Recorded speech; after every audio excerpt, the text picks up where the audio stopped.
It's a Tuesday right here on Breakfast Central on News Central, and we're asking you to follow us on all socials. We're at News Central TV on Instagram, Facebook. If you're in Nigeria, if you're outside Nigeria, if you're within the continent of Africa, and even outside the continent of Africa, just feel free to check us out on Twitter as well. Let's take a look at what stories are making the front pages this morning, and we will be starting east, west, north or south. We might be starting West Africa. That's right, we're starting with News Direct as we go directly to the stories. Without further ado, at the top there, Buhari hails Asiwaju Bola Ahmed Tinubu at 70. He turned 70 today.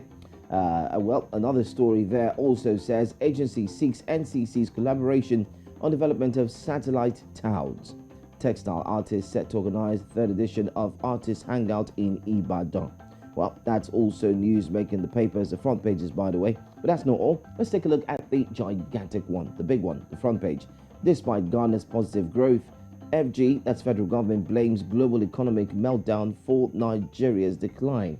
I do not understand, but hey, you can get some more when you read. Because I know you might be asking, what's the correlation? How does that work? Despite Ghana's positive growth, why blame global economic meltdown for Nigeria's decline? What happened to other sectors? But anyway, let's not go into all of that story right about now. Well, you could go in, pick up the News Direct paper and read all about it. It's inside. You would see all the details. And the picture on the front page there, well, Lagos Deputy Governor Dr. Obafemi Hamzat and Governor Babajide Sanwo-Olu, you have them on the front page there. And of course, they're looking at the bridge at Akbongbon. Remember what happened just last week up until today.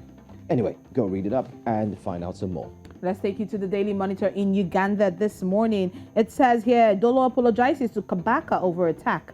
I am sorry. That's what it's saying this morning. But you can get over to the front page. Page 6 is where you get that major story from the Daily Monitor. You can also see here the sad story of Ulenya burial. Yeah, Ulenya's death all over Uganda. Everybody's talking about it. And you can see the infographic. How much is it costing the nation?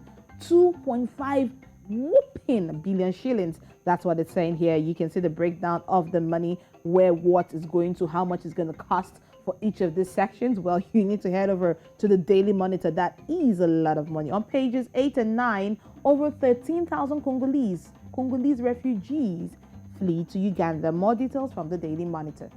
Well, away from the Daily Monitor, let's go straight to the Daily Nation. Return of the 400s. Education, the highest mark dropped from 433 in 2020 to 428 in 2021, but the mean average was slightly higher. So it's a return of the 400s, and they are indeed making it loud.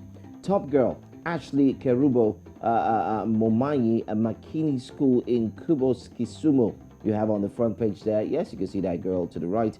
And then you also have Bruce Mackenzie Magata of Gilgil Academy and the 2021 top KCPE candidate.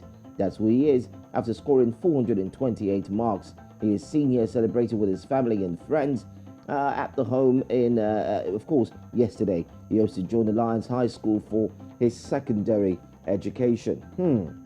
Bright and early. I like the fact that they're celebrating education on the front page of Daily Nation this morning. It goes to show that this is where our priorities also lie. Education, education, education. By the way, on the right, you see top performers nationally. They have the names of all the top performers from the top to the bottom. Name of pupil, names of school, and the marks that they did score. And at the bottom there, you can see their faces. Oh, they're looking so bright and beautiful this morning.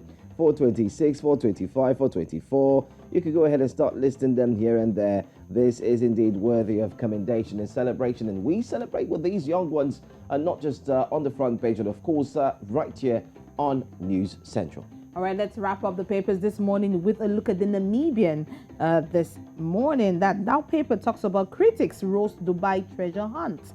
187 investment leads recorded in 6 months at Expo. Now you can see the president here. It says rubbing shoulders. That's the President Gengup and the United Arab Emirates Minister of Tolerance and Coexistence. They were having a walk at the Expo Dubai 2020. There's more details on page 1 of the Namibian this morning. And right beside that picture, You can see that image. Well, that's also coming from our trend wave this morning. So I will wait for that to get more details on that story. Police officers arrested for disappearance of 90 guns. Well, that's also on page 2. Witness recounts chilling words of murder accused. That's also on page 2 from the Namibian. Away from the papers this morning, it is now time for us to bring you our top stories.